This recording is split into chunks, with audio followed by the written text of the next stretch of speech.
মাথার পাশে আগুন বাতি, পায়ের পাশে ধূপ, ডাকবো না আর তোরে বেঈমান, থাকবো আমি চুপ। আতর লোবান সোয়াগ চন্দ, শেষ বিদায়ের ধূপ, যতই কাঁদিস যতই ডাকিস ভাঙবে না সেই ঘুম।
পাশে থাকার কথা দিয়ে ভুলে গেলি আমাকে, নষ্ট করে আমার জীবন বুঝাই নিলি নিজেকে।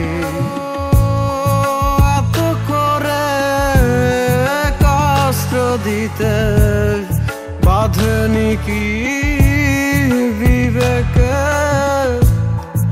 আমি মরে গেলে তোরে ভালোবাসা দিবে কে?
চাইছি রে।